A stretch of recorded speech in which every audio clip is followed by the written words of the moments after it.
పేదరికం లేని ఒక చోట కడితే ఒక మాస్టర్ గారి భార్య ఒక తెల్ల చీర కట్టుకుంది, దగ దగ దగ దగ మెరిసిపోతుంది. వైట్ శారీయే కానీ ఏదో తేడా ఉంది, అది మెరిసిపోతుంది ఆ చీర. నార్మల్ వైట్ కాటన్ శారీ కాదు. నా పక్కన ఒక సోదరుడు చెప్తున్నాడు, నా చీర ఎంత ఉంటుందో తెలుసా అంటే 25,000. 2,000 రంగురంగులు బట్టలు వేసుకుంటే అపవిత్రులా, తెల్ల చీర 25,000 వేసుకుంటే పవిత్రత. దుర్వినియోగం కాదా డబ్బులు?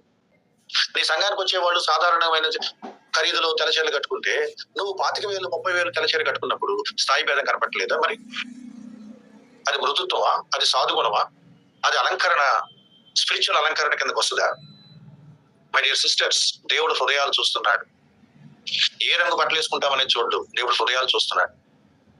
దేవుడు పై వస్త్రాన్ని చూసి మోసపోవడానికి అంటున్నాం కదా, మరి ఎలా మోసం చేద్దామని ప్రయత్నిస్తాం? దేవుడు పై రూపాన్ని చూడని అంటున్నాము, మరి పై రూపాన్ని చూపించకుండా లోపల వేరే ఉద్దేశంతో పైకి నిరాడంబరంగా కనపడుతూ లోపల డాంబికంగా ప్రవర్తించే మనసులు దేవుడు గుర్తుపట్టలేడా?